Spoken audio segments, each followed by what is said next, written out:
Hey, everybody. Welcome to my channel. I want to first make sure that I am visibly streaming because sometimes get a little lonely. Y'all, if all else fails, I am going to have a backup singing career. The reason I pick backup because usually the backup singers are the ones who do more of the dancing and less of the singing. You know, as long as it's not like a church choir. They really sing in church choirs. All right, y'all. Hey, everybody, it's Ali. As you guys join, let me know where y'all are watching from. Thank you guys for jumping on this afternoon and jumping along on a little early. Today we are going to be talking about crime in Colombia and an open Q&A for me, from you guys, for y'all know what I'm trying to say. But first off, let me just tell you why time changed, because I thought it was already 2 p.m. Because given that we always say everything outside of the U.S. is like third world, why y'all still changing y'all clocks? We don't do that here. We literally don't do that anywhere I've been, except for a couple places in Mexico. But I seem to have left whenever the time change thing was a thing. Anyway, yeah. So for almost 30-ish plus months, I haven't dealt with time change issues. Okay. I'm just checking to make sure that I'm live. Let me know if you guys can hear me, see me. Hey, Shana, how are you? Welcome. Please let me know if you have questions. Y'all, I got bit by something. Get myself together here. So I'm just like scraping at my skin. So I wanted to mention that, and then I will. Let me see. Hold on. I had. Maybe I'll leave my quote for the middle of the show. I normally start with the one that says it's okay to be afraid, to let go of the things that no longer serve you. Just don't get stuck in that fear. And what that means, because some people will ask me, Holly, you always say this stuff, but could you explain what you're talking about, girl? Well, certainly I can. A lot of times, example of something that just happened recently, a lot of times we can't let go of people, places, situations that are no longer moving in the direction that we're moving. And those things tend to stifle, the very things that we say we want to do, right? And so when we are afraid to let go of those things, a lot of times we don't even know that we're afraid. We just hold on because we think we're supposed to, and we think there's an obligation.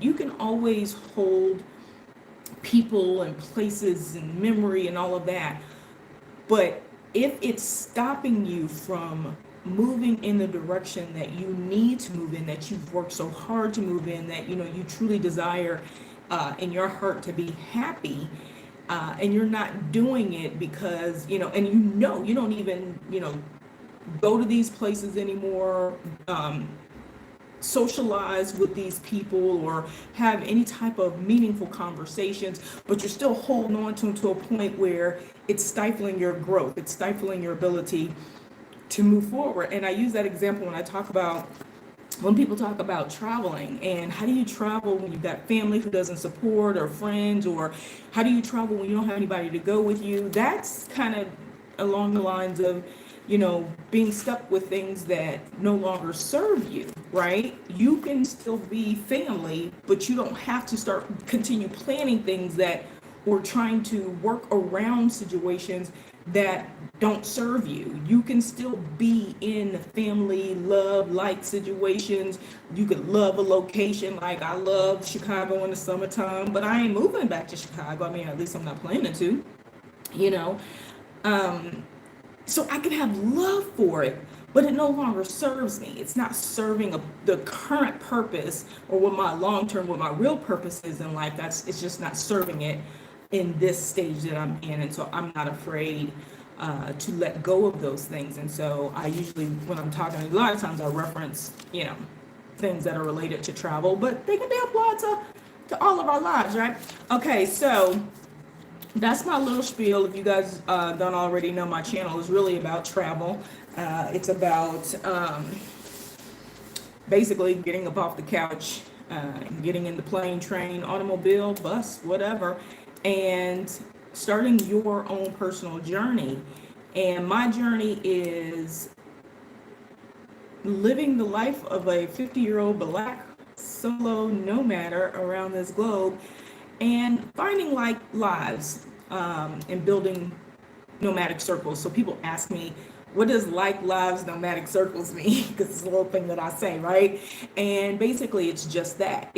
So one quote is, let go of the things that no longer serve you, and then let's build the things that are more in line with where you're going and what you're doing. So I'm not just looking for travelers, because sometimes I don't even necessarily connect. I mean, you make friends and short-term acquaintances and all that's great, but to be in this space and move the way that nomads move, especially when we don't have a home base, is quite different.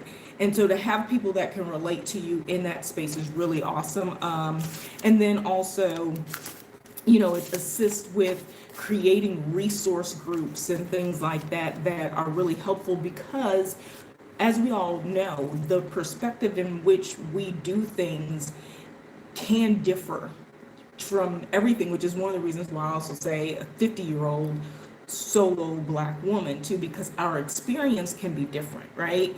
And sometimes we can't ignore that. We can't ignore that our experience is different and can be different. So with all of that said, let's get into it, y'all. So this is going to be open Q&A as well. So please feel free to drop those questions, comments, agree or disagree. Oh shoot, I think I lost my page. Agree or disagree if you like about some of the things that I'm sharing, but because I will read I'll try to read the comments as we're going along. Hopefully I have enough people that it scrolls so fast that I can't catch them. I haven't gotten to that point yet. Oh, thank you guys also for getting me to 1,000 subscribers. Finally, that last 100 was a doozy. I think I went from 400 to 900, like lickety split, and then that last 100 was like, so finally got over that hump. Thank you all for the support, for constantly watching my channel and clicking that subscribe button so you know when I go live. Okay, it's not over yet, so please like and share this video as well. So I want to talk about crime in Colombia, right?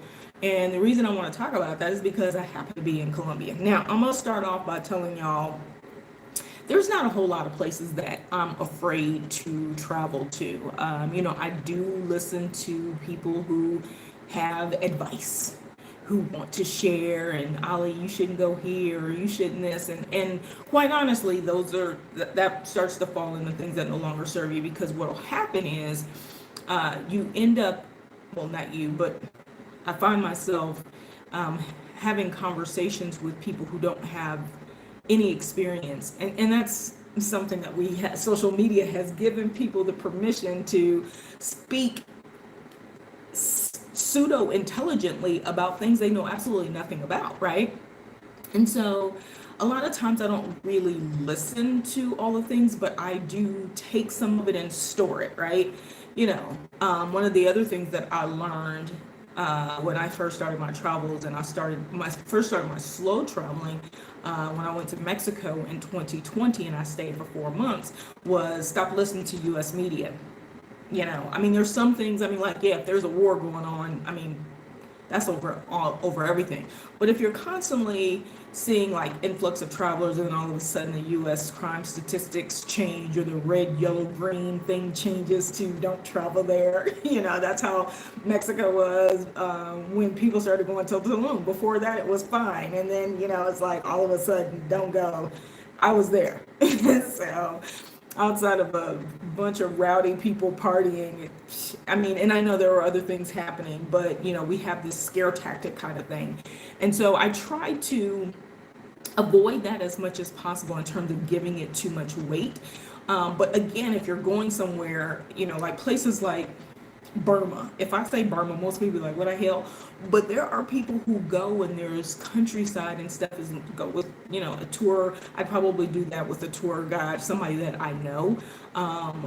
Places like that, that have gone through some different governmental changes and the way that, the systems are set up and things. You do want to be mindful, so be smart. Don't be like off in the traipses of the jungle and then sometimes we ain't even supposed to be there and like people talking about, yeah, but the pirates, we gotta, do something with the pirates. They're scalping people. Well, why are you over there? They clearly said don't come over here. There are some places that are still indigenous, heavily indigenous, people living there and their lifestyles are, and they don't want influence from the outside world. Y'all, there's a movie on Netflix that really shows that.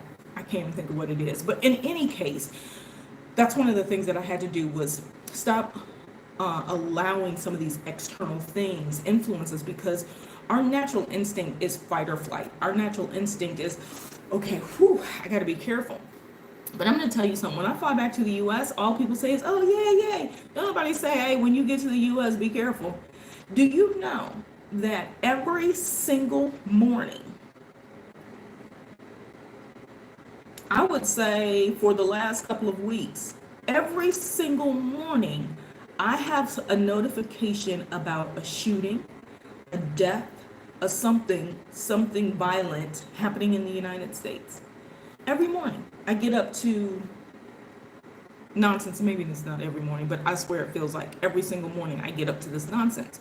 But yet I am constantly forewarned about traveling. And part of this is not to talk about the US per se, but to open up the discussion around having real conversations about different places that we may want to travel to, or, experience, visit, whatever the case may be, and really shed some light on maybe some of the things that we should do. So we'll leave with, a list of things like safety tips. Specifically, I really focus on like things that I think about from a woman's perspective. And so, sometimes guys will be like, why do I need to worry about that? And that's when you start, the perspectives from different people matter. Like I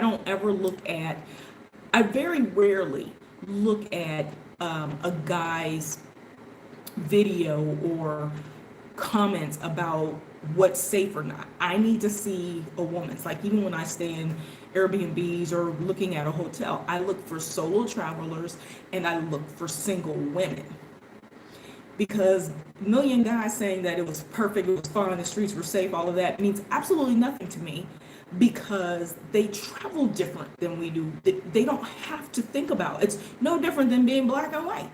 In the grand scheme of things, we would love for color not to matter. But if I go in certain parts of the world and I'm moving around and I ain't supposed to be there, like my uncle used to say, then it's going to be different. And we can't ignore those real truths, right? So I will share some safety tips. Isn't that ironic that there's a daily shooting in the US, but we should be fearful of traveling? Yes, ma'am. Every day I wake up, I'm just like, how do I turn these notifications off? How do I turn them off? Yeesh.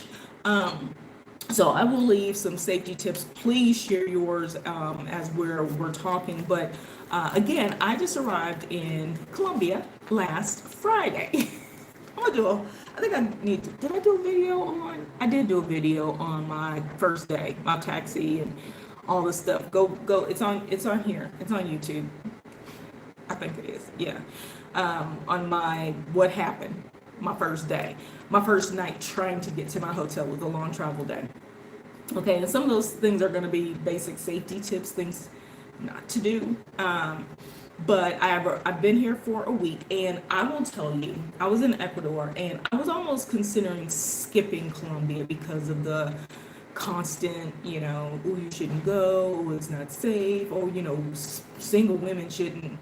Oh, gosh, if I could get $1 for every time somebody said that, I wouldn't even need a YouTube channel. I wouldn't even need to monetize. I got $1 for every time somebody said All single women shouldn't travel, shouldn't go there by themselves, shouldn't go anywhere by themselves. Oh my God, I'd be rich, wealthy. So I was almost considering skipping over, but I was like, you're in South America. I know that if I bounce, I'm probably going to bounce further east, which means that I probably won't come back this way anytime soon, right? One thing I've learned is hopping back and forth over the countries, over country lines, flying back and forth, especially over mass water and stuff, is not cheap, right? And so until I truly monetize some monetization, I'm not going to be just blowing money to go back and forth, and that kind of thing. And so I want to be strategic this time because I wasn't strategic last time. Other than theft, I haven't heard of any hardcore crime occurring in Colombia, such as violence. Yeah. Oh, but you let people talk to you because you know the cartels down here, just like Mexico. And I mean, I understand they got stuff. Because if you think about Colombia, what is Colombia known for? In the drug world, what is Colombia known for? But I really have to go back to people and say, okay, are you involved in any of that? I'm gonna tell y'all, they smoke weed freely. The police are everywhere. So I'm gonna get into all of this. All right, so let's set the stage. So I've been here for a week and a day, a week and 2 days is Sunday. And I am currently in Cali, which is from Bogota. It's west. It's west. It's not on the coast. It's inland. There's mountains and stuff all around us. So we're literally probably like a 6-9 hour drive from the coast. But a quick flight, if you were to fly from here to Cartagena, it's I think maybe an hour flight, maybe hour and a half, I'm not sure. But we are definitely inland. My other concern was people are like, I was going to go to Medellin first. Because everybody's like, oh, you got to go there, you're going to love it. And I was like, yeah, I don't like landlocked places, but let's see. And I didn't go there first. I was also turned off from there because everybody said it's cold right now. I'm not trying to go anywhere cold. I'm really over this cold thing that's been happening. So I decided to come to Cali because everybody's like, well, if you want to, salsa, that's the place. Like Colombia has it all over, but apparently Cali is the city for salsa, and I can attest to that pretty much everywhere you go. Number one, it's what you hear playing on the streets all day, every day. So it's beautiful. If you love the music, you'll love it because that's literally all you hear. Very rare. I don't think I've heard any current rap or R&B for that matter, but you do hear a lot of 70s, 80s American music, right? So like 80s, even 90s American music, but not necessarily like genre specific. It's like no, I haven't heard really any R&B. I don't think. But anyway, you hear a lot of salsa and stuff like that. So I was like, well, let me check it out. So I was gonna come for a week. My week has come and gone. I am in my second apartment. I'm renting another one tomorrow. I'm looking for something a little bit long term to get me through the rest of this month and probably the beginning of December because I do like it so much. So with that being said, I am loving Colombia and I am glad I did not listen to people. Now, that does not mean that there's no crime, okay? Couple ways that it's presented, right, is, most places, most countries have big cities. You got Bogota, you got Medellin. I don't know where Cali sits in that in terms of size. I actually didn't look up size or anything like that, but I don't know how big it is, so I won't even speculate.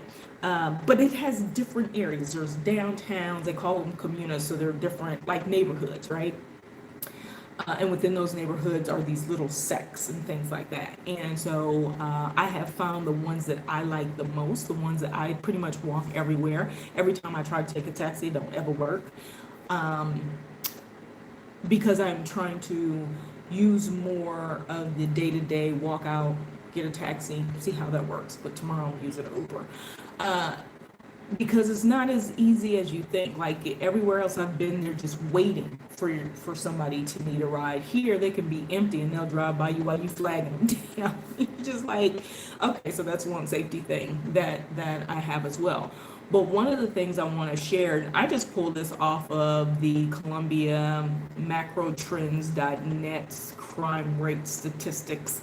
I don't know how good this is, but and I'm a person, I don't necessarily like statistics, but y'all know that I do like to share a little context to the conversation. And so the trend is from 1990. It says to 2022, but the last statistic they have is 2020 for most of this. So just an example, high level.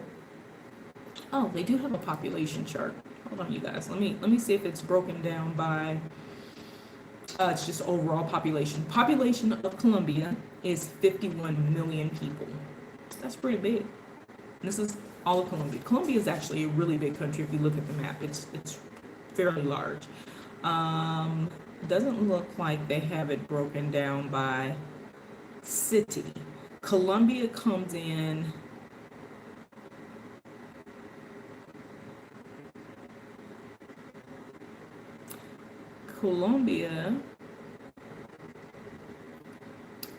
seventh, I think. 1, 2, 3, 4, 5. 2, 3, 4, 5, 6, 7. Comes in eighth in terms of size. It is just behind South Africa with 59 million. Thailand has 71 million. Y'all know that's my favorite place. China has 1.4 billion all by itself. Yo, okay. Right? Am I reading that right? And these are just similar countries. So actually I shouldn't say ranked because the United States has 300-something thousand, 360-something million, 367 million, right? So we're bigger than, these are countries that are ranked similarly in terms of the population. So I don't want to misquote that. They're not the biggest because obviously we got big places. So anyway, from a crime standpoint, in the last 30 years, Colombia's crime rate for 2020 from 2019 declined 5.65%. So the median is down 22.64 in terms of its rating, if that means anything to you. And that's basic crime. So it could be domestic disputes, interpersonal violence, violent conflicts over land. You can fight over land. Turf or control, predatory violence, killed by armed groups falls into this. Intentional homicide does not include all intentional killings, but some. Then there's the murder and homicide rate, which is along the same. So anyway, that's what it says. So basically it's saying that a couple years ago when they took the statistic, the crime rate had gone down here. I just share that. It don't really mean anything to me, per se, like in terms of how I end up traveling here, because I didn't really look at the crime rate. I just kind of paid attention to some of the groups that I'm in and the people that are in those groups. And what I found is what drew me here was the number of Black solo women here all around this country in different cities and things like that, and just the mobility to move around and find your little nooks and crannies, right? So in terms of the crime here, I walk around, like I said, every day, every night, not too late. I'm not a late person to begin with. I think in Ecuador, I would be out late because the bar I would go to literally was across the street from my apartment complex, and we had, there was always like these security guard kind of people that help with parking, but then we had 24-hour security. I don't have 24-hour security here, but I am on a really quiet street. And if you saw a video I posted on YouTube, just like a short, there's a video of me walking down the street in the dark, and there's nothing on the street. Nobody's on the street. And that was last night. That was Saturday night, right? Now, if you go up a couple streets and cut over a little bit, you'll run into more of the traffic, more of the activity of the people, all that kind of stuff, and that's fine. I was living on one of those streets, and so I want to share with you some of the differences. In any place that you go, if you are in highly populated areas, the probability or the possibility of some sort of theft, like Shanna, you were talking about theft being the biggest thing. I think that's the one thing that we, think about most. I don't think anybody walks around going, okay, the statistics for getting shot is big. Interesting, right? We tell people not to go places because of theft, somebody stealing your cell phone. But we don't tell nobody not to come to the U.S. because people getting shot in the head. This gang shooting is like mass shootings. We got people shooting up churches. Y'all don't find that interesting? I think it's so interesting to me that we literally will tell people not to go places simply because, or if you go, make sure you take a taxi and stuff everywhere, and don't take your phone out. People kill me with that. And I understand anything can happen. I just did a video on phone safety, so please check that out if you guys get a chance. But it cracks me up when people say don't ever have your phone out. But when you're walking around, everybody has their phone out. I mean, not everywhere, but most places. Like I looked at some people the other day with money out, and they were locals. And I was like, oh, they just walk down the street with all their money in their hands. Okay. But don't go. Or don't walk around by yourself, and I just want to defy some of these myths that we, I think, as specifically as Americans, because I'm talking about it from an American perspective, I think we so easily gravitate to don't go there. Oh, something's going to happen. And I also want to say this. I think we also have a propensity to create, how we can manifest good, we can also manifest bad. So if you're always thinking about something negative happening, a lot of times you can position yourself for that. Like you start to look suspicious, or you look like you're afraid, or you look like, you have things that someone would want to, you know what I'm saying? Like you can create an aura, positive or negative, about yourself that would either draw people in, make people pay more attention to you, things like that. So that's going to be one of my safety tips for you guys, is that specific thing, drawing attention to yourself. Number one, try not to be so flashy. We as Americans, we think that everything you do, you got to be like dressed in Prada, have a Gucci belt, you got to have on some red bottom shoes, you got to have on, what's other name brands, y'all? You know what I'm saying? We got to have all of this to go out. Well, most places I've been are rich in so many things, and people don't dress like that. Like I literally will go out and I'll sit in the park and I just watch people, just friends, platonic relationships, personal, intimate relationships, business relationships, and watch these people care about each other, love on one another, enjoy themselves, the time, the conversation, just watching all these things. But they ain't like spruced up, hair all done, laid, all this, and so it puts things in perspective when you say, so do I really need that to have authentic relationships and authentic friends? Now I understand, like, we go in different places, different cultures, you do what is of the norm. But one of the things that I'm actually very happy with is the fact that there is no expectation of me to, and actually there's less expectation for me to wear name brand stuff, because that's one of the things that you don't want to do. You don't want to go to a place that people aren't used to seeing that, and you walk around because that's what I wear. Okay. But you do see how it can cause a problem. I'm not saying walk around like a bum, because lots of people here, I notice it's more upscale here. I think it's more upscale in Medellin and Bogota, because you see a lot of people around here in certain areas with their heels on, they're dressed classier and stuff. But you don't really see the name brands like we see. Like we flaunt name brands in the U.S. Like you're going to know somebody has a burqa or whatever it's called. Burqa, that's yoga. Burqa or what, like we broadcast it, like it's got to have a huge symbol on it. And They just don't do that as much in other places. Maybe in Europe they do, but I consider that to be a Western world country as well. And so you just have to be mindful when you're moving around, that sometimes it's a level of respect. You have to respect the people that you're going to be around. So you're coming to a place, and unless you come in with handouts and you're giving everything away and whatever, you're trying to mingle and blend in with other people and enjoy yourself.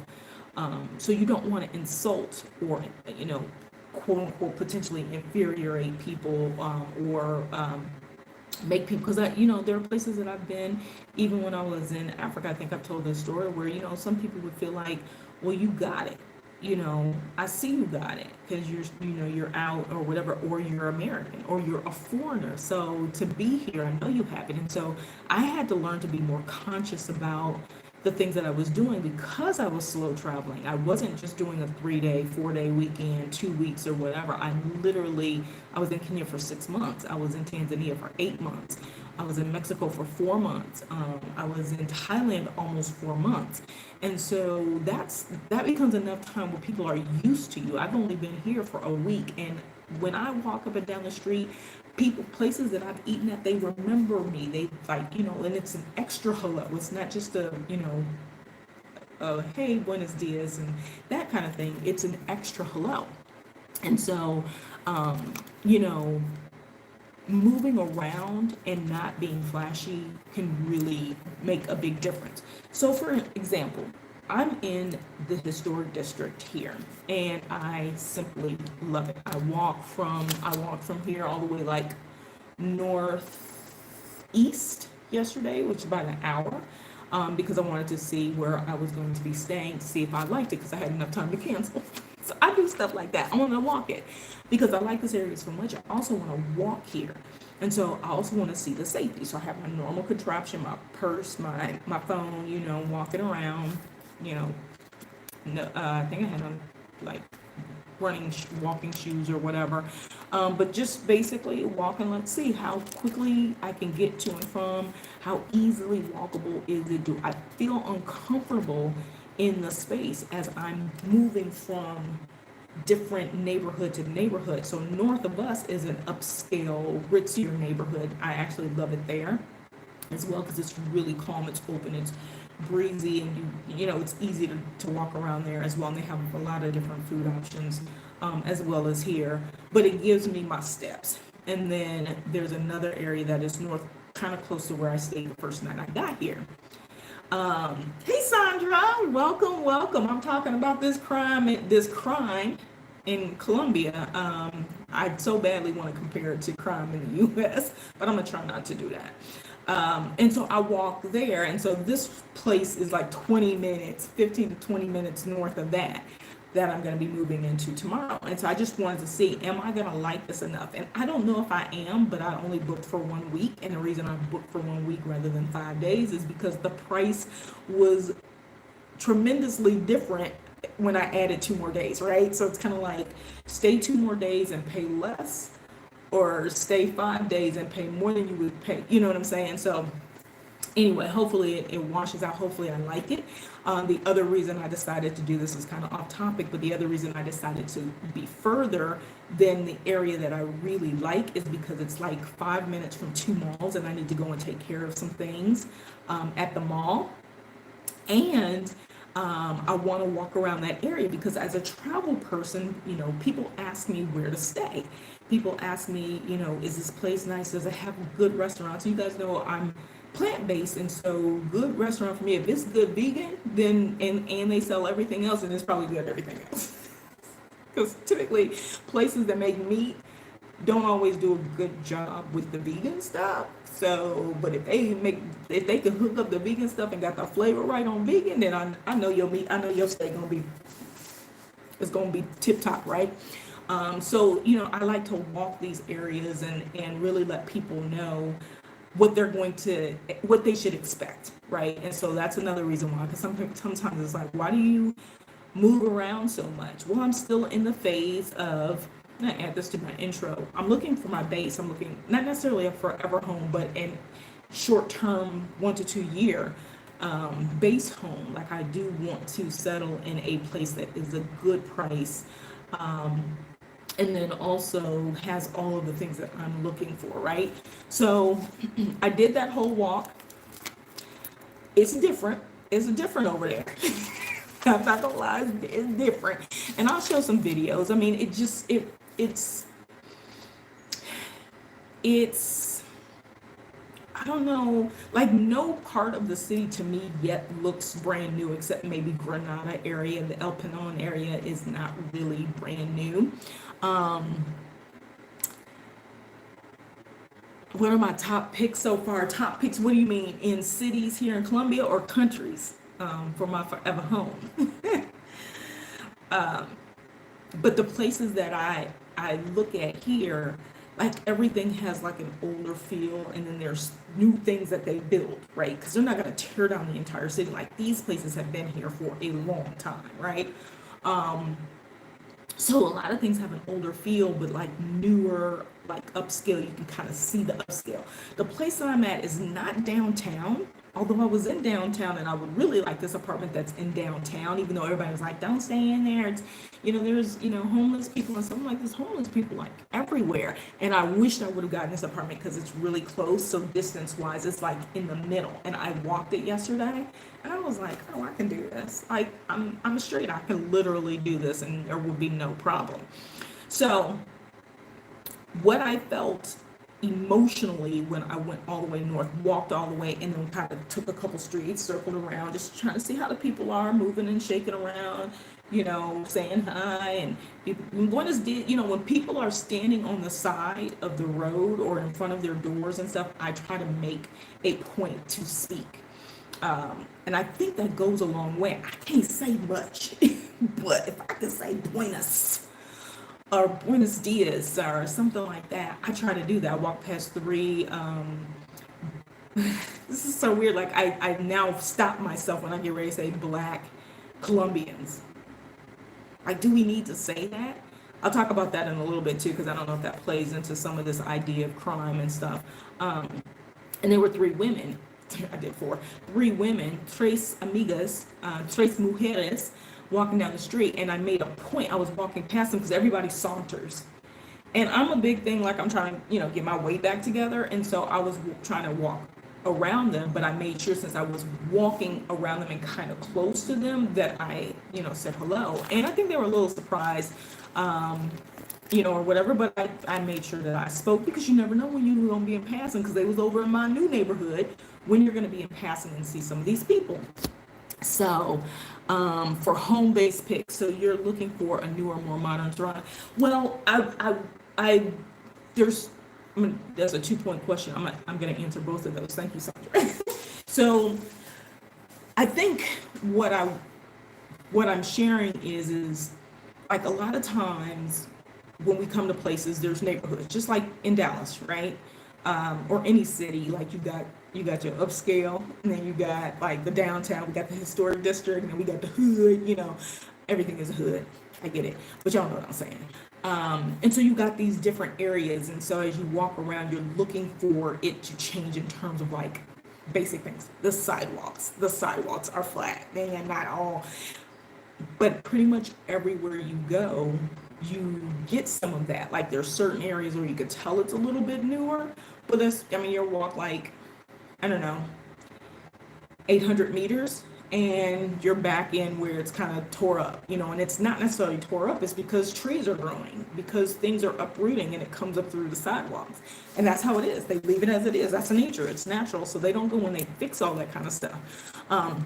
The other thing to know about that, why those kinds of things aren't necessarily fixed, repaired, is this is how taxes stay low in different places, right? So we pay higher taxes, stuff still don't get fixed, but other places don't have high taxes. A lot of times what we, consider moving to places because the taxes are low, which means that they don't have the infrastructure budget to go and fix all these things. Now imagine all the people that could be employed if they did have it.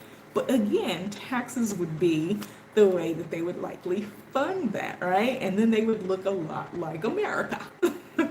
So, I just want to throw that out there. It's just some thinking points. Sometimes I think we miss the reason why some of these places look the way they do outside of just the age of them. And so what I was looking for is I was looking for apartments in the areas that I really, really just like to be in, but also kind of forced me to walk around. And they are some of the newer area. And the reason being is because that's what I know too. Even though I've been in the dungeons, I've been where there's no road, I've been in different places. I naturally, if I can find something that's in the same price range, like when I was in Thailand, it's in the same price range, it's beautiful around it, it's new, and I'm paying less to be here, why wouldn't I do the upgrade? I can just, why suffer if you don't have to suffer? You know what I'm saying? It's kind of like, it's silly. So that's what I was looking for, but I'm trying to stay within a certain price point because also moving around quite a bit increases your overall cost. And I'm trying to keep that as low as possible for this first month. So I can go into my next month, a little bit with more flexibility, especially because I know when I go to Medellin, it's a little bit more expensive there. So for my home base picks, Sandra, you were asking, Thailand is one. Where in Thailand, I'm not sure. I love Phuket, of course. Pattaya is super cheap. And I think once Pattaya like pops up a little bit more, gets busy again, I don't know if I'll like it as much, but there's so many areas that you can be in that you don't even have to be close to the nonsense. So Thailand still is my number one. Because even though it's far east, it's closer far east than even going to Bali or something like that. And the environment is more in tune with where I am right now, my purpose right now, than, maybe a place like Bali, which I've been to twice as well. I love it there, and I am going to go back and do an extended stay in Bali. But Thailand has like, it fit the bill for everything, for me. From crime statistics, like I don't think there is any crime. I mean, there is, but you don't really, see that. People are so super friendly. The prices are amazingly low. You got a nice mix, like the opportunities for relationships, dating, platonic relationships, making friends, and things like that is great. They don't speak English necessarily, but a lot of them that are in the touristy sectors do, and you can be in the touristy sector and still afford it. Okay, so that's one of the ones. Portugal is still high on my list, although Portugal right now is kind of getting out the wazoo in terms of rent pricing because everybody's going there. So I would probably just wait until the hype dies back down. And then I don't know if I have a third one. Kenya was on my list as my forever home. Kenya was Diani Beach specifically, but I don't know. Colombia is getting up here in the ratings, y'all. Colombia is up here. So let me go to, if you guys have questions, please keep asking them. Let me go to the kind of makeup of the city of Cali. What I've noticed in my first week that could be things that I love and things that I don't like. Number one, their taxis. I already told y'all, I'm not a fan. And I really haven't heard a lot of people say, they've had great experience. I feel like if you're in one area, it was hard for me to get them to cross over, even when I was on the other side, like down closer to it's like downtown area, just getting here and getting over to this side, the historic district, was like I couldn't get a cab. I had my bags and everything, and I was like, I wonder if they think I'm trying to go to the airport and they don't want to do that 25-minute drive. At lunchtime, it was around 12:30, 1 o'clock, and I was trying to wear a sign that said, I'm not going to the airport, I just need to get to my hotel. One guy finally pulled over. Oh my God, bless his heart. Okay. And even trying to get to a place, I was going to meet some ladies here that are in this group. There's Black women in Colombia, in Cali specifically, and they had a little get together, and I walked for an hour. The time it took me to try to walk and catch a cab, I could have walked there, but it was already dark, and I hadn't walked that route yet, so I didn't know safety-wise if I was, really pushing it, even though I ended up in some neighborhoods, y'all, I ain't gonna lie, I was like, I literally just walk around like I live here. And some people say that I look like it until I speak. So as long as I don't speak, I think they might consider me a local. So I just roll with it or whatever, right? So from a safety standpoint so far, I haven't had any issues. I haven't had any altercations. I've walked around at night. I've been in the park, if you guys have seen my videos. I've been in the park when the park is packed. And I'm solo. I'm by myself. I haven't gone anywhere with anyone yet. I've made some friends at some of the local restaurants. I have made some friends in the streets. And right now, I'm just kind of building relationships with the people in the area, which is one of the reasons why I kind of wanted to stay over here a little bit more. Um, because when people get used to you, if something were to happen, a lot of times, more than often, they watch out for you. And so that was part of the reason why I'm trying to establish myself in certain areas. So one of the other things I want to say is, a safety measure, especially for women, is have some routines. I know we are told in the States, don't let people watch your routines, don't let people see your routines. No, to a certain extent, if you're looking to stay in some places, you need people to see you walking around like a local. They get used to you. Like, I literally go to the local tienda just to look like I'm a bottle of water. Excuse me. Buy a 25-cent bag of chips or something like that. Say a few words and see if I can remember, the Spanish that they speak or whatever. I mean,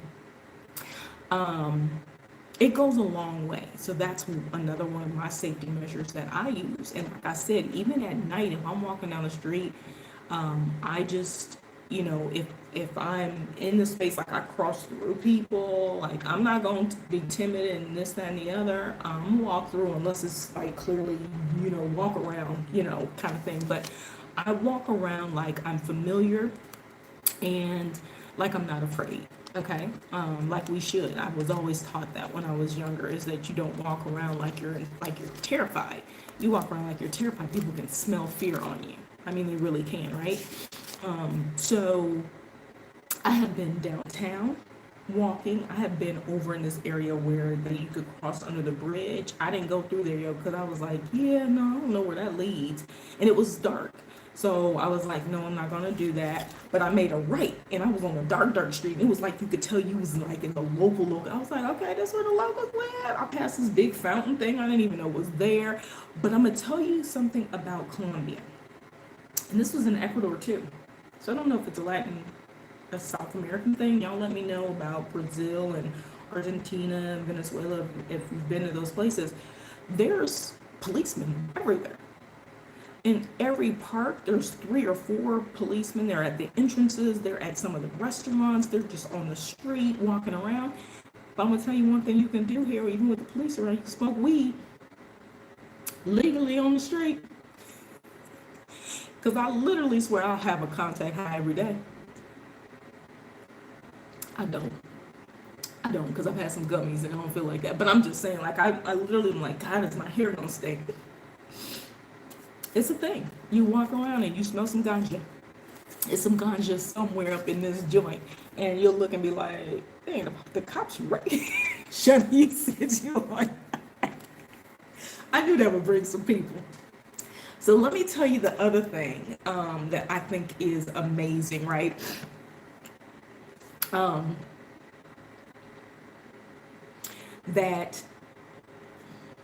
Okay, so when people talk about crime, they always tell you, walk with a partner, walk with a friend. Well, I don't have any partners or friends, so I'm out here on my own, and I'm not going to not come because I don't have partners or friends, man, whatever. You'll see a lot of couples and stuff, but I think that's a Latin American thing. Like, I love the PDA.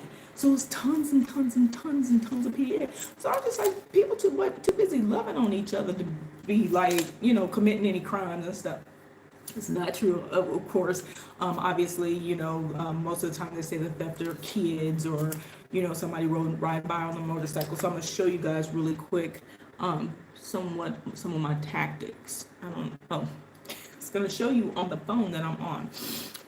So just in general, they'll tell you especially since I'm walking by myself, I typically will, depending on the street, if there's a lot of people closer to buildings, I'll walk closer to the street or in the street. When I'm in the historic area, I walk in the middle of the street, not in the middle, but I walk in the street because it's easier. One of the things they don't do is most people aren't courteous like we are and move out of the way. And that's how, like, if you're in clusters, you could get pickpocketed. So it's just not smart. So like, why try to walk through a whole bunch of people? Walk around. So I literally will go off a curb and walk in the street in a heartbeat. Like, I won't do that on a busy street, you know, with a million cars coming, obviously. But I will also wait for people to pass me too. I'm very conscious about making sure people see me turning around. So I'm watching. I can see if you're walking behind me. I will slow down when I feel like somebody's walking behind me and they're just walking. But I will gradually, like, I won't necessarily come to a full stop, but I will gradually slow down so that they have to pass me, okay? I walk through, probably the time that I've been here, a couple groups of younger kids, younger guys, groups of guys. There's guys everywhere. I mean, it's something I experienced even when I was in Africa. There's always just clumps of guys, corners, sitting around, all this. I'm like, always dudes sitting out on the streets, right? And I walk through and I, quick smile and buenas and keep walking. And they speak because they're not expecting you to speak. Make a little bit of eye contact, but not much. Cause I don't want you to think I want you either, boo. I ain't seen none that I want yet. But that leads me to my other point. So the part about walking around everywhere, and sometimes I just walk and I, like, conceptually, because I'm directionally impaired, I conceptually know where I'm trying to go.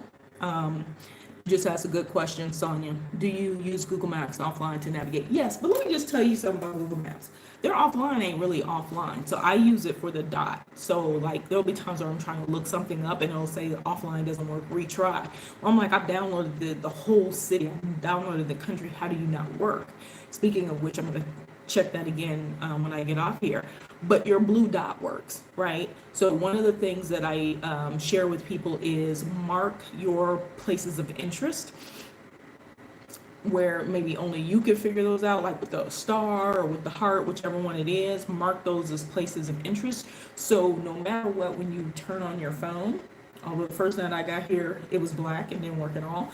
But when you turn on your phone or turn on your maps, you can at least see proximity where you are if it's not picking you up 100%, and you can see where you're trying to go, right? So at the very least, you're like, okay, I'm on Carrera 28 or whatever, and I need to get to Carrera 12. It's messed up, but y'all know what I'm saying. And so I'm thinking, whew, I gotta walk like 12 blocks. 13, 14, 15, 16 blocks, and it's really not that much of a distance, but what you want to know is how those streets turn inside. And so I did use my map the other day when I was trying to get out with those ladies on Friday. I walked for like an hour and a half, and I used my map. Like, I would just pull my phone out and, just like I was checking on, something or whatever, find what I'm looking for, or even stop where there's light, and then keep moving like I knew where I was going. You know what I'm saying? And so what I will tell you is don't mosey, like, don't loiter around, especially at night if you don't know where you're going. Find a busy street and find a tienda, find a store, find a bank, or find a hotel to go into if you need to really sit down and figure out what you're doing. Plus, a lot of times those places will have Wi-Fi. If you go into a place and you say, ayúdame, speaking in Spanish, you need help with something, a lot of times they'll help you. Like, the people here are so amazingly friendly. The problem is if you use one Spanish word, like a person in English, they just start talking all kinds of stuff in Spanish, and you're just like, yeah, no, I didn't understand any of that. Let me try to get my Google Translate out and see if that'll work, right? But those are some of the tips. Get somewhere where you can first let somebody know, okay, I'm lost, but be mindful when you tell people. Don't just hop in anybody's car who offers to help y'all. That's one of the reasons why I was kind of staying away from Ubers, because I'd heard different stories here and there, and I really don't get caught up in that. But once you know the lay of the land, you kind of figure out the positives and the negatives of things to do. But here the Ubers are, you can pick a car, a personal car, or you can pick a taxi as your Uber. Just go with the taxi. It's a little bit expensive, more expensive, but they give you a range, and usually it falls within the Uber price, right? And so pick a taxi, because at least it's a yellow taxi. It's an official car for the city, and then there's some responsibility because they got a tag. You know what I'm saying? So that's one of my tips. So the other thing I wanted to talk about is what it's actually like from a people perspective. Let me just tell y'all, the people here in Colombia are beautiful. I see why people come down here and find well, I think I've only heard people coming here to get their wives, but Lord, the women are just beautiful. This is the other thing. If you're full figure, you gonna fit right in, and not even just full figure, but I'm curvy. I've curved up a little bit extra. It's the thing. Like you see skinny all the way to like badunkadunk, like and the mix of people is just so beautiful to see. It reminded me of when I was in Belize. Belize is one of those places where I truly feel like it's a real melting pot, like, because I feel like it's another one of those places that it was a migration spot. It doesn't really have its own little thing. I feel like it's people from south of Texas and Mexico and bordering countries, El Salvador, which are people, you can have islanders and stuff like that. So you have like all of these like clusters of countries are clusters of people that have all come together. And so Colombia is such a mix, but I'm gonna tell y'all, it's so black. People don't really say black or brown, I don't think, but it's truly a black and brown country. Like there are so many what we would consider black people, but they're locals. They all speak very fluent Spanish, and they've been here forever. This is all they know, right? So they look a lot like American black people, especially like the women. You couldn't tell the difference to me. Like, I mean, in some instances, yeah, you can see a little bit of the more of the authentic African heritage. At least in Cali, so far, I hear it gets deeper and deeper the further you get to the coast. So Cartagena, I think, is a little bit even more. That you'll see the resemblances of Africa there. Medellin, I think, is a bigger mix, and you see more expats there. Here you get a nice mix of everything. I mean, like literally everything. But I swear, I feel like I have met or come across a couple other Americans just in this area. But if I go to the northern areas where they have places called El Gringo, the American cuisine, you'll find some there, but there's lots of locals. You'll see lots of locals upscale, they have different classes of people here as well. And so one of the things when you think about crime is it can happen anywhere. So one of the things I want to share with people is don't think that when you go to a place and you're in like a ritzy area that there's no crime. Well, there's probably more crime because they know those people have money, and a lot of times walk around with their guards down, right? Like if I go to the downtown area where the river is, and I'm like over in that plaza, which I'll show you guys some videos maybe later today. If I'm over in that plaza, it's packed. It's packed with people. I mean, you can't like not be in clusters of, I mean, you can if you walk around it, but if you're walking the normal path across the bridge to get to the other side, you're going to pass through all these people. Well, it's makes sense to, cover up your bag or, be brisk about what you're doing, especially as a solo person. But when you get to some of these more upscale neighborhoods, what do? We let our guard down. We just assume, oh, I'm over here with the wealthy people. Nothing happens. Well, things happen there too, right? And honestly, I feel like there's security. I was going to say there's less security there. No, there's security there. Maybe not as much. Like when you're in these parks, there's security everywhere. I mean, almost at every sidewalk entrance. It's like that in Ecuador. So that's something we don't see in the U.S. at all, but we should. With all of the shootings and all this stuff like that, you would think that we would combat it some kind of way. One of the things I will tell you, I thought about this the other day, because sometimes you think, okay, well, if somebody came up to me and they tried to snatch something from me, or steal something from me, my natural instinct probably would be to kick or whatever. So if you want a bike, I'm probably gonna kick you. But they've mastered this, so they're so quick with it, right? But I carry my phone here, unless I'm shooting a video, but I've watched to see who's behind me, or I make sure that I turn my back in a way that there's nobody can walk behind me, where it won't be so obvious. But I've thought about that, and I said, well, I think the worst that could happen, which, still could be very painful, is someone pull out a knife. But you don't really have to worry about anybody shooting you here. They just don't do that. Like, a common person isn't walking around with a gun. Not like in the United States of America. I can walk around with my gun in the States, right? So those are things that we don't think about when we talk about crime in different places and stuff. And I haven't encountered any of that. You have people ask and beg, homeless people, or people just, and not even homeless people who are selling things, that walk around and they're asking to buy something. And, on occasion I've given some change when I've had it, but you also don't want to get into, necessarily a habit of pulling out your wallet and leaping through money to give someone. So one of the things that I do, if I know I'm going to walk through a plaza, if I know I'm going to walk by a museum, there's always homeless people around museums. Public places, there's always homeless people, because they know those are areas where tourists will be, right? I put spare change in my pocket. So all I have to do is reach in my pocket. All I have are coins, spare change, just change that I'm willing to get rid of, and just hand them the spare change. That way you're not leaping through, like somebody comes up and you're like, okay, I got, hold on, let me see what I got. So now you don't tell them you ain't got that much, but you're gonna flash it all in their face, right? Don't do that. Okay?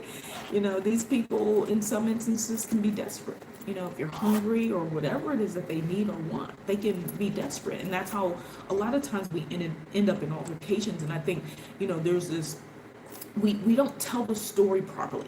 Well, I got robbed, I got this, and I was watching this video of this couple that is in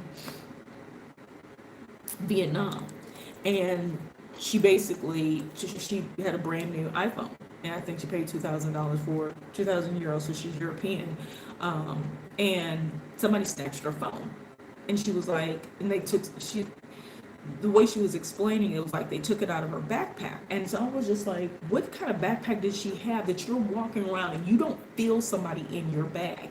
So she said she was walking around and, she was trying to be safe, take some photos, put her phone away. But she was with her husband, who had his phone too.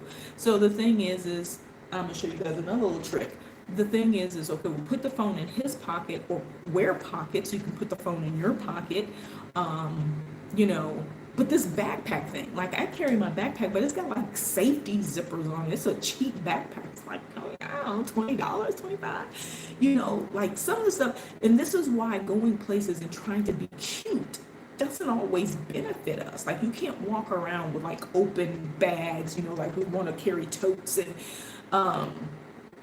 all this stuff. And I'm like, in Bali, they tell you don't even go to the monkey pop temple. We were there in 2017, and a girl on a trip with us, they said, do not go with an open bag, make sure it zips up. But she got this big tote. She could have even left it on our coach bus. Like, we had a personal bus. She walking around, and if she watches this video, she knows exactly what I'm talking about. Like, we laugh at it to this day. She walking around with an open tote. Now, in her tote, she had all this stuff. They tell you don't do it because they will steal from you. So I'm sure people are like, we talking about monkeys now. People could be like, yeah, ain't no monkeys gonna steal or whatever. No, this monkey must have been eyeballing her piece for a minute. Somehow knew she had pills in her bag, went and grabbed the pills, nothing else except the pills, and ran up the tree. Now, these are pills that these monkeys should not be taking. they shouldn't be taking anything. But she was like, oh my God, she's screaming. So one of the handlers, the people who monitor and make sure the monkeys don't get too rowdy, because they start fighting if you feed them bananas and stuff like that. Like, they be fighting each other. It's like, you need to make sure you distribute equally, because somebody gonna be mad. And so, like, the monkey ran up the tree and was trying to get the cap open. Like, these monkeys are smart, but he dropped it. And so the handler went down in the trees or whatever and got hurt. But that's why they say that. So imagine if that monkey would have gotten it open and would have taken those pills, or it would have popped open, all the stuff would have flown out. Now you got other monkeys taking this. This is why they tell you not to do this stuff. And so, like, somebody just wrote on here, accountability. All I heard was accountable shunner. Yes, we never hear the whole story because that would make us accountable. So we do these things, and then we get mad, and then we'll tell somebody I would never go there because it was not. Of course, that story is about a monkey. But this couple who got the lady who got her phone taken from her, I was like, how does this stuff happen? Like, I am so very conscious, y'all. So this is my backup phone, and I always say, I have two. That's another safety precaution. So when something is stolen, you do have another one. You got to back up. Make sure that everything, backs up somewhere or whatever. Google and is a great source. So, but anyway, I don't carry this around. It stays in the apartment, right? The one I use is the one I prefer, but this one is pretty much just as good. But I literally walk with my phone like this. There is no, like, I'm holding, there is no way you could easily snatch my phone from me. I don't do this. I guess I'm not nonchalant when I'm out. Number one, because I don't want to replace anything. Doesn't mean that it can't be taken. Doesn't mean that somebody can't take advantage. But I'm not going to look like, a lot of times people prey on people that are careless. And so what she said she was doing is that she kept going in and out of her bag. So she would open up she'd go in her bag, her backpack, take her phone out, do some video, put it back in, and put it on her back. Well, that means you don't have zippers. You can't, there is no way you are walking around and somebody, while you're walking with your husband, somebody can unzip your bag while you're walking around and take your phone out. So first of all, they knew exactly where she was putting it because she was being obvious. She didn't have it in front of her because the other thing said, if you're carrying a backpack, carry it on the front of you. So, I mean, it was just, she was careless. Right? Not to say that justifies somebody taking something, but when we tell these stories, what I don't like is how we then group an entire country. It's like when somebody says, tell me a country that you didn't like. Somebody just asked me that the other day, and I was like, well, I don't think I've been to not one country, China's included in that I didn't like. But there may be cities and places that I didn't like, you know what I'm saying? And so, like, I don't judge an entire place on, like, one incident that could have happened to me, right? One negative incident that could have happened to me.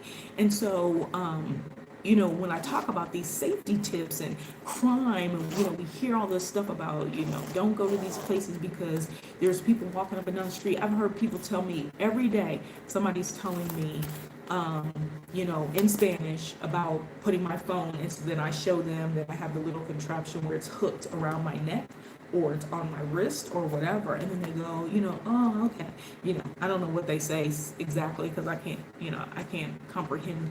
Me no comprende español, or me comprende poco español, So I don't know everything that they're saying, but a lot of times they are forewarned, usually older people. Don't walk around with your phone. Don't walk around your phone. Somebody's going to take it. And I know that can happen, but I am very conscious of my surroundings. I try to be, and so I try to be thinking about, somebody could walk right up. I was doing a video with my tripod sitting in the bench, but the phone was around it was connected around my neck. So if somebody would have grabbed it, they would have grabbed me as well, right? That didn't necessarily happen either, but my phone, literally, if you weren't standing close to me, it just looked like I had my phone sitting on a tripod, which means that anybody could go by me. But I was very conscious because my phone was like this, so I could see anybody coming behind me, and then I could look straight ahead and see anybody coming towards me, right? And so, being conscious of that, and it was within arm's distance, I could kind of grab it if I needed to or whatever, or if they grabbed it, they would end up grabbing the tripod, which would suck. and I'd probably still have the phone because it would probably break and I'd end up with the phone. You know what I'm saying? So I mean, just like thinking about the things that we do because we take our Western mentality to places, and not to say that these places are bad. Like we paint these negative pictures of places, and so people are afraid. They're walking around, scared all the time, not really learning or enjoying or embracing or engulfing themselves in culture because they think that somebody's like literally just walking around stealing phones.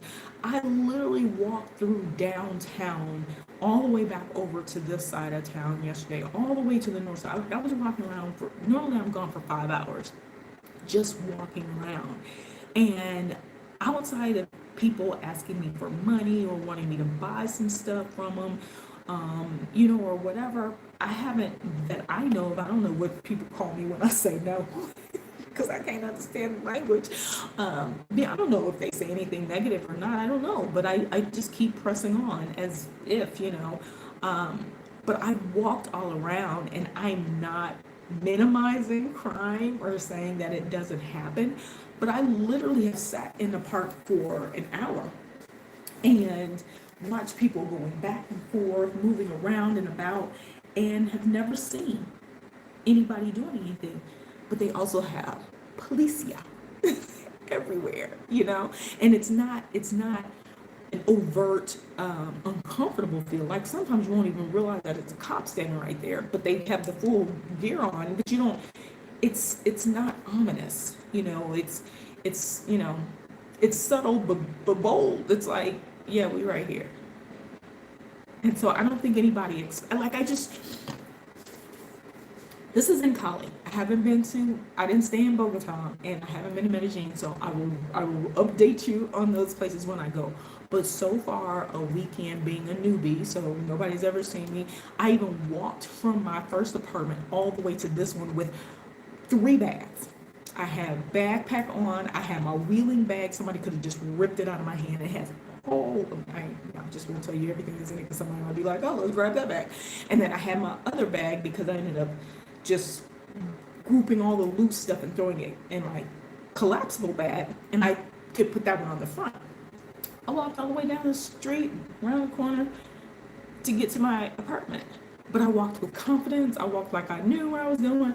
Stopped by good places, high places that I've eaten at or whatever, and kept it moving, checked in like it was nothing, right? And so I've learned don't push it.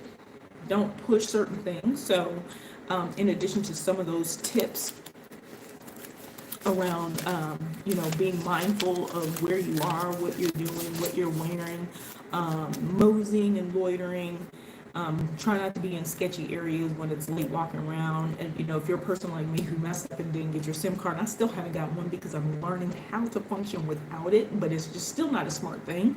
So I'm going to do that when I move to the next place. But don't just be in sketchy places when you don't have the confidence. I think a lot of times people are being targeted and stuff like that because they're in situations where they're not comfortable, they're not confident. And not to say that it can't happen, because my first night we were driving around for 2 hours. This cabbie could have been crazy. And I literally at one point was ready to get out, not because it was crazy, but because it was like, okay, we're go watch the video, y'all. And then my last thing, and this is kind of for ladies, this can fall for men too, because I think men can get taken advantage of, especially in countries like this where, you're coming because the women are beautiful, the cost of dating or going out or getting you a wife or whatever is so cheap. Everybody's coming to these places, especially guys. Let's keep it real, to get with people and date and, get you a wife or just get you a bedmate for the week or whatever. Y'all gotta be smart too. You guys can't be out here just willy-nilly doing all this stuff, and then you post a YouTube video and talk about like how bad it is, man, all these women over here. Yeah, but you came over here with the intent to take advantage of somebody or to use them simply because, the women are cheaper. You don't have to spend as much to get something. So, we need to be accountable for the things that we're doing, for being aimless. We out drinking, and not being conscious, and then letting people up in our rooms in our hotels. And come on, and then we paint this negative picture of a place that we went to. And the thing is people unfortunately will take advantage wherever you are. People will take advantage, especially if you're taking advantageable type person, if you're taking advantageable with. So what you want to do is not present yourself as a desperate person, that you'll do anything. And I see it actually when I'm sitting at restaurants. I watch these guys trying to get, let's just call it like it is, some tail. And I'm just like, you literally just sold your whole self, like begging this girl. And so if she's smart enough, she's called somebody and they basically like, hey, yeah, we gotta be smarter than that. So one of my last safety tips is don't go if you don't know. Don't go if you don't know. And this is in addition to specifically women. Don't go if you don't know how you'll get back, right?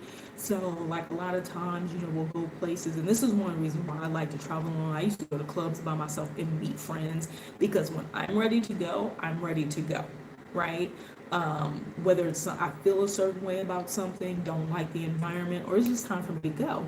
But I don't want to be like horse wrangled into staying somewhere, or you watch all this stuff and it's like, how does this stuff happen? And it's because we're not making the best decisions. In those moments we're vulnerable, and it's okay. But just remember, y'all, last night I went out and had a quick light bite, and I knew I wanted some wine, so I bought the bottle and brought it home, and I can drink in my apartment. I understand that might not be fun for everybody, like we want to kick it, but you can kick it like during not so sketchy hours, 3 a.m. 4 a.m. And just do a quick cost check for you guys, because people always want to know the costs and stuff.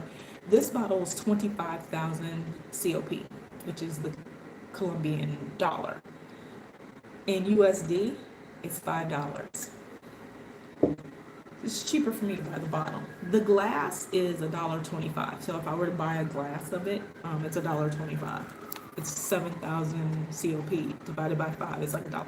You know what I'm saying? So y'all, or $1.40. $1.40. I'm sorry. So the cost is really inexpensive, and so sometimes we just have to be smarter. And when you're slow traveling, or you're meeting some friends or whatever, so you guys, looks like my data went out for a second. Wi-Fi. If you're meeting some friends and stuff like that, you still want to just be conscious and be cautious of things, but not to the point where you don't move, you don't enjoy yourself, you're not smart about what you're doing. If you just happen to be a person who's lackadaisical, you're not street smart, you don't like to pay attention, then yeah, you need a second of, you need a tour guide, you need to make friends with somebody who you can trust, who has something to lose. Maybe that's going to be my last tip is if you get involved with people, or you're dealing with, whether it's business or just meeting people, first of all, this falls in line with don't be afraid to let go of things that no longer serve you. We can be in spaces where we're assisting people, helping people out, stuff like that. But the people that are most closely knit to us, or have some control over that moment in our destiny, we need to make sure they have something to lose. Okay? And a lot of times what we do, and I'm just going to speak on this because I've watched, my timeline has popped with a lot of videos of specifically guys, black men in Thailand. And, the reason it caught my attention is because of how much they were, putting down black women in America. And I was just like, why can't you just go to Thailand and date Thai women? Like, why you gotta be a black thing, a black woman thing? But one of the things that I noticed so much, and then somebody just died, I think in Colombia, because you go with ill intentions, or not necessarily ill intentions, but the intention to take advantage. And what's happening is we don't say that. Like, you go to take advantage of the people there because labor wise, or even you hiring them for sex, it's still less. And let's keep it real. When I was in Tanzania, the cost for the guy to buy a girl or have a happy ending was like 10,000 T shillings. Do you guys know what that translates to in USD? Back then, last year, it was $4.34. So these girls were literally giving happy endings. Well, I don't know what all that included, but I know it was massage plus pleasing somebody to the point of pleasure for $4.34. So we also have to be responsible. So when we talk about crime, we're not just talking about, theft and, murder rates and stuff like that. We're also talking about like exploitation or sex crimes and stuff like that.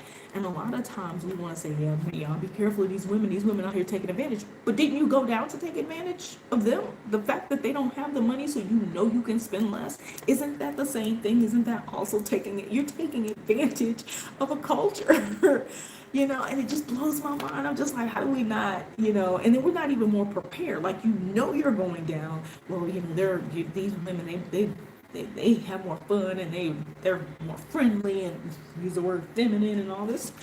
Yeah, because they know you're a fool, and so I'm hoping this part of the video gets out to a whole bunch of these naysayers and men who walk around with this chip on their shoulder or act like when they go to these places that they're always being done wrong and stuff like that, and you got to be careful, the sex crime rate and the women just as bad as the men and stuff like that.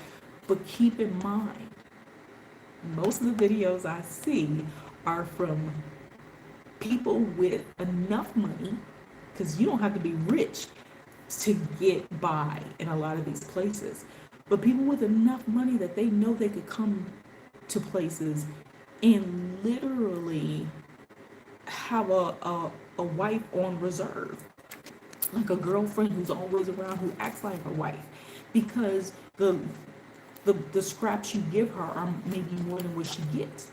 Isn't that taking advantage? It's the same thing. Isn't that a crime? It should be, So I just want to put that in perspective. Like, when we say this stuff, we're always walking around like somebody did something to us, and sometimes they do.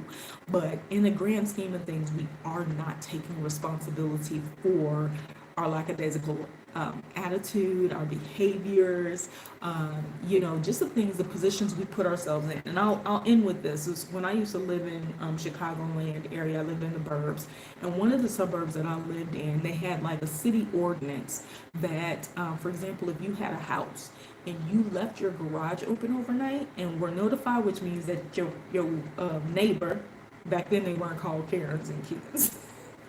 They may have been called, what was 227, what's her face? What is, Gibbs? Is it Marla Gibbs? Did I say that right? No, I just made up a name. That's what it felt like. But y'all know who was sitting in the window, not the older, yeah, maybe the older lady, so I don't know what her name is, but the older one that was sitting in the windows, like she was always watching, so maybe somebody told, but they would write you a ticket. In the suburbs in Chicago, if you left your garage open, basically they were saying you were like I don't want to say promoting, but basically you're allowing theft. You're like soliciting or sending a message. You're being irresponsible, and so they would. You could get a fine for that. Literally, if the police came and they saw your garage was open, you get a fine, or at least a warning, and they'd be like, next time it's going to be a fine. Because then what happens is somebody comes and steals because you left the garage door open, and then you want all this stuff to happen, but because of your irresponsibility, now we have a whole, or not to say somebody's supposed to come into your garage. I get it, because you ain't supposed to, because it ain't yours.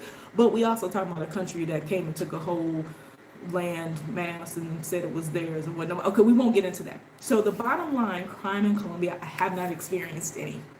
I haven't seen any. I think the most I've seen are, I was gonna say dogs fighting, but that was in Ecuador, so I haven't even seen inviting crime activities. Yes, that. Like that. And you get in trouble for it, but I haven't experienced it, knock on wood, thank you Lord, that I haven't experienced it. Prayer warriors, appreciate all of you guys, but a lot of it too, I will say, that I have common sense, and I try to be as responsible as I can, and I realize that if something does happen, it doesn't always mean that I was being irresponsible, right? But if 95, 99% of the time I'm being responsible, then I at least know that I didn't create, this mishap and or whatever happened, because there's enough things that can happen that we don't have control over. But when we're out here just blatantly broadcasting how much money we have, about what we wear, throwing our phones out all the time, showing people what we have sitting at our disposal. We open up our backpacks and expose our laptop sitting in, and then leave the bag on the chair because we're at some cool coffee shop and walk off to the counter because we're talking to somebody, and then somebody steals our bag, and we're like, this place is horrible, they stole my stuff, and the coffee shop probably had something to do with it. I mean, of these kinds of stories I read in the travel arena, I just sit here and I just go, it's possible. Anything is possible, for people to do those types of things. But in the grand scheme of things, maybe they were just watching you because they could tell that you were careless, because you look too comfortable. And it doesn't mean that you can't be comfortable. But guys, we can't be this comfortable in the U.S. You don't walk around and just leave your stuff. There have been places that I've traveled to where I see people go to the beach and they leave all of their stuff. And I'm like, ain't nobody touching. I was like, I love it here, but I still wouldn't do it. Like, I'm not taking anything to the beach. And one of the things that I had set up in Kenya when I was in Diani is I worked with a local, and they would watch our things. They had a shop. They had something to lose. They also had something to gain, because by doing that, and you pay them or whatever, I brought every person that came into town to their shop. Right? So you get with people who have something to lose, not people who they take advantage of you. They ain't thinking about you the next day, right? So we just got to be smarter, take more responsibility, and stop blaming whole spaces for being unaccountable, for the things that we do. So I'm going to end with that, you guys. Thank you for all the questions. If you guys are still on, mark your calendars for 11/11. Not just Wakanda Forever is coming out, but myself and two other travel sisters are out here, and we will be doing a YouTube happy hour, channel hopping happy hour from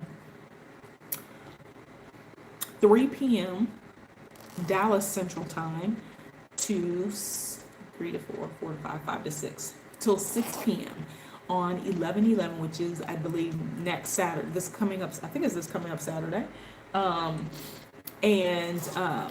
So we'll be doing that, and basically just it'll be like open Q&A, different things that we're talking about on our channel. We got some awesome news that I think some of our a couple of us have to share with you guys, and just our experience out here traveling. We're all out of the United States right now, so it'd be really cool for you guys to jump on and just get a gist. It's our milestone party for reaching 1,000, from 500 to 1,000 subscribers. So I hope you guys will join. Mark your calendars for that. I just saw something pop up. Your Colombian experience and viewpoint have piqued my interest. Thanks for sharing your journey. You're welcome.